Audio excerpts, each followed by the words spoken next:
Zoya Ahom. My name is Jyotirmoy Dekabarua from JDB'S Functional Gym. Today I am here to discuss about the shoulder joint and the different types of injuries that might occur because of the bench press exercise. Bench press, which is for chest, we often injure our shoulder. The shoulder is a very vulnerable joint. Here there is very less stability and much more mobility. The shoulder joint is basically made up of the humeral head and the glenoid fossa. Humeral head is a part of the humerus.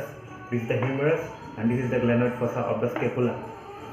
These two articulations combinedly make the glenohumeral joint, which is the shoulder joint.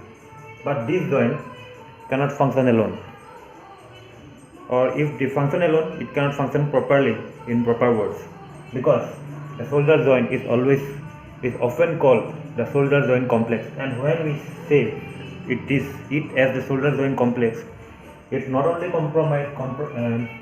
comprises of the glenohumeral joint, it also comprises the acromioclavicular joint, the sternoclavicular joint, the scapulothoracic articulation, and the glenohumeral joint. All these articulations should work properly for the proper functioning of the shoulder joint and the shoulder joint complex. For example, for bench press, which is cross body adduction, which is adduction and abduction, cross body adduction and abduction. It is a function of the pectoralis major muscle.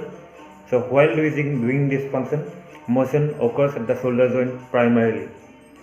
And also the scapulothoracic articulation should also work in conjunction of the glenohumeral joint. And with that, mild motion will also occur in acromioclavicular joint and the sternoclavicular joint. All these joints will combinedly function for the bench press action, proper execution of the bench press action. Now, this joint, as you can see, the humeral head is very big and the glenoid fossa is very small. So that's why there is a lot of mobility available in this joint, but very less stability. So for the stability of this joint, other structures are required, and for that, this group of muscles come into force, that is rotator cuff muscles. The ligaments are not enough for the stability of this joint. While in motion, the rotator cuff muscle, supraspinatus, infraspinatus, teres minor, subscapularis, these are the muscles that work in conjunction for stability of the joint inside the glenoid fossa. A lot of us guys do bench press for the development of the chest. This is one of the favorite exercises of many guys, and including mine. I love bench press, but this exercise is very susceptible to making mistakes. Like while doing bench press, we might injure our shoulders because of some incorrect form. We might activate the shoulder joint of the deltoid muscle and the shoulder joint rather than the pectoralis major muscle. And today we are here to discuss the various injuries that might occur because of bench press and the pain that occurs while doing bench press, how it occurs and how to get rid of it. Come on guys, get started. While there are many reasons of shoulder pain, we would like to point out only those reasons that might occur because of bench press. Again, if we don't arch our back properly, then also we will injure our shoulders, or the proper activation of the pectoralis muscle won't occur. The deltoid muscle will work more than the pectoralis major muscle. That's why we have to retract the back and arch the back, retract the scapula and arch our back like this while doing bench press. Abnormal scapular movement or inadequate retraction will also restrict movement at the shoulder joint. Therefore, the activation of the pectoralis major muscle might not occur properly. If we cannot retract our scapula, then how can we get the stretch of the pectoralis major muscle? That's why proper retraction is also required while doing adduction and abduction. Another mistake in form while doing bench press is overactivation of the upper trapezius, that is elevation of the shoulder upwards, that is elevation of the scapula. While elevating the scapula, the shoulder will also get elevated. This happens because of an overactive upper trapezius muscle. These muscles and also the other deep neck muscles If they goes tight, then the shoulder will go up. And it basically happens because in our day-to-day lives nowadays we are using mobile too often. We are holding the mobile like this. We are sitting in a rounded shoulder position, like forward head position. This makes our shoulder muscles tight and also the neck muscles tight. The pectoral muscles also becomes tight. It facilitates in rounding the shoulders more and also elevation of the shoulders. So protraction of the shoulder is forward and elevation is of the shoulder is scapula going upwards.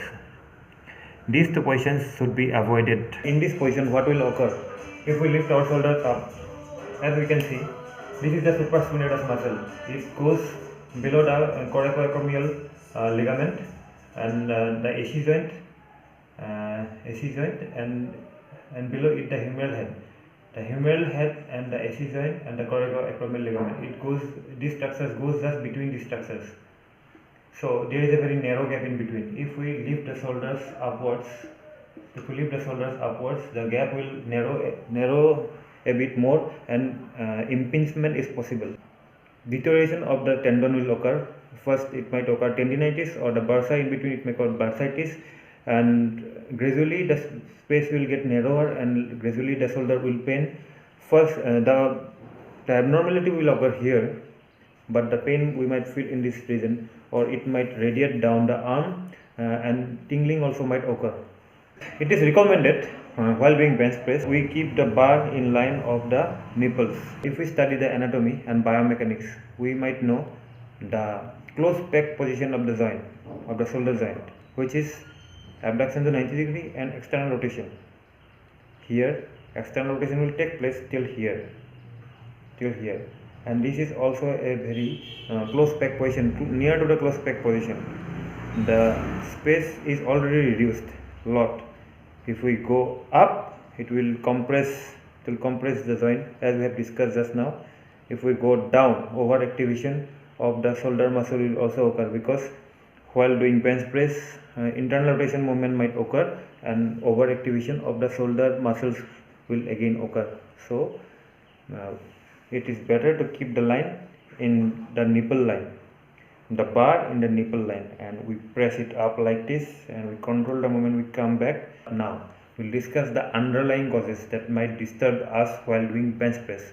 Number 1, overactivity of the rotator cuff muscles. Whenever we lift our arm above shoulder level and we do any type of exercise, there is already too much stretch on the joint structures, and the stability of the arm is largely dependent on the rotator cuff muscles. They have to work overly if we do lot of activities over shoulder level or over head level. So while doing bench press, it's almost in line with the shoulders, almost.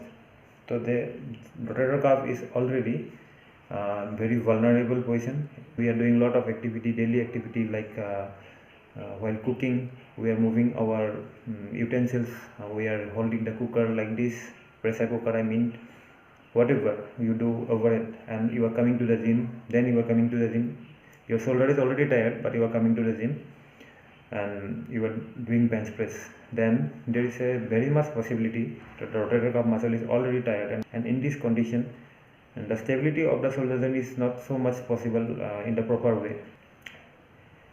And if done regularly like that, rotator cuff tendinitis might occur, or impingement of the rotator cuff muscles might occur, and an anterior translating force or dislocating force is occurring in the movement while doing bench press, and the rotator cuff muscle have to do very huge job while stabilizing the humeral head in the glenoid fossa.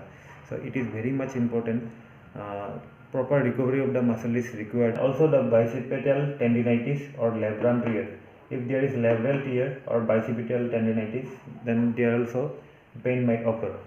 But we might avoid these problems while doing bench press by adjusting our form, and also if it is severe form of underlying condition, then we have to go to the physiotherapist immediately.